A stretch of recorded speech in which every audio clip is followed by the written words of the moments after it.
Hi guys, welcome back, and today I'm going to be sharing lessons I've learned from the book The Richest Man in Babylon. Now I really enjoyed this book. I think I really loved its simplicity, because most times when you're diving into like money lessons and you're doing the research on money, it just sounds like a confusing thing or a too complicated thing for you to actually make it with money and be financially free. So I really loved the simplicity the author has in delivering the lessons. So my key takeaways are: number one, pay yourself first. And by paying yourself first, he really insists on immediately you get an income or any sort of pay, take a certain percentage of money, the recommended one being 10%, and put it away as your savings. That's how you actually pay yourself, because the rest of the money, when you're using to buy food, fuel the car, pay rent, all these things, you're not actually paying yourself. It's like you're distributing your money. So even before you start distributing, put a percentage away for yourself. Live below your means. That is the other key takeaway I got. Focus on budgeting and making sure you're not spending more than you're earning, because that will even get you into debt. Now, after you've learned how to put your money away, then it means over time you've accumulated savings. So he says from your savings, now think of an investment so that your money can be earning money as well. And when you're investing, he really emphasizes on two things.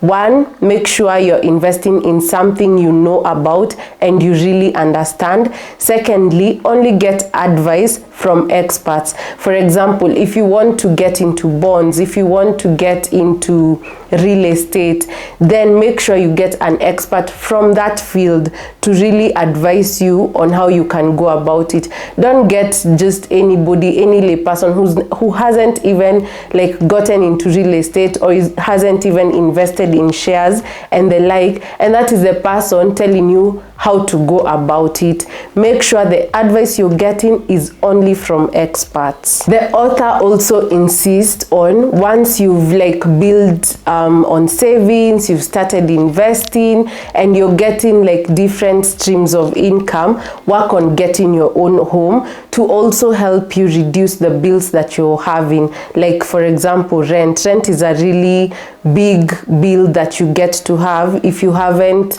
owned your home yet. So you can get rid of something like rent by now starting building your own home. The other thing the author really insists on is building a retirement fund. Now we young people don't really think about retirement that much, and if we do, we just think of it in the fallacy point of view. You're just thinking, when I retire, I'll just be traveling the world, resting. With what money? You'll need money. Even when you check around, like in our community, when you're older is when you're like you have more responsibilities.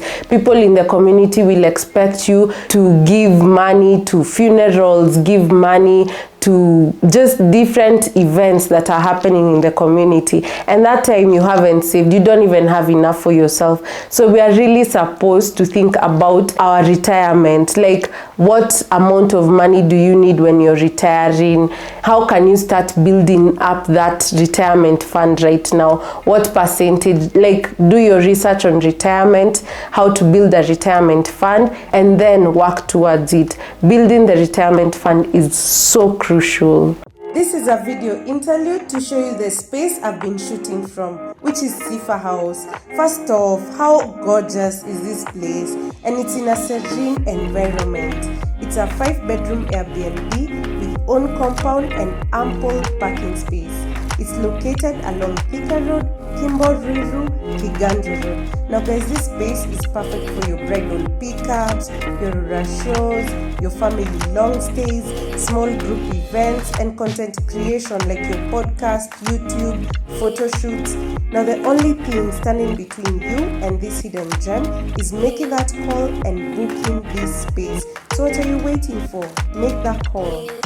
I really liked this next key takeaway I got, and the author mentions on building on your skill set. Like, invest in yourself as well, because the skills that you have right now are the ones enabling you to get a certain percentage of income or a certain range of income, and you can only build more skill set for you to earn more. If you're not building skill set, then it means even 10 years from now, you'd be earning the same amount or even less, because times changes. And like you can see, even with technology, what if technology comes, takes away the work or the skill set that you have, and people are now using technology? So now what happens? So keep improving your skill set, keep investing in yourself so that you can increase your income. The other thing the author mentions is opportunities do present themselves from time to time, and when they actually do present themselves, take it running. Don't procrastinate. Don't do, like, you have an opportunity now, do something at that moment. Take action at that time. The author also insists on having an emergency fund, because now you may have learned to put your money away, you're good with savings, you're consistent, you're disciplined, you've built investment, you have different investment options, but then you don't have an emergency fund. And when maybe an illness comes, it takes away all the investment you've done for years. What you've built for years, it takes away in a very short period of time. So you have to caution yourself by building an emergency fund, and you can do that through savings circle. You can do that through some different investment options, which are so many right now. So take advantage of that and build an emergency fund. The author is also encouraging and points out that you only need determination, because with determination you can achieve anything, literally anything. As long as you have put effort in something, it has to give you a reward at the end of the day.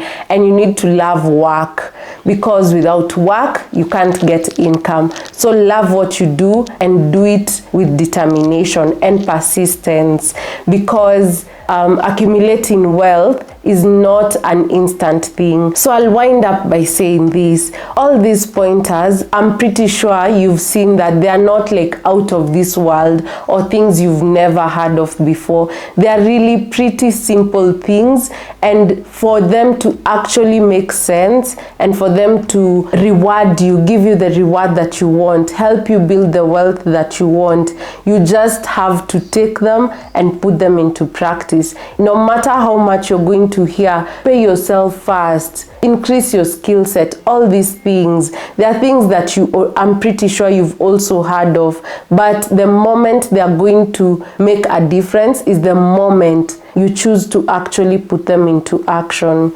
And anything you put your best effort into will surely give you a good reward. Thank you. Bye.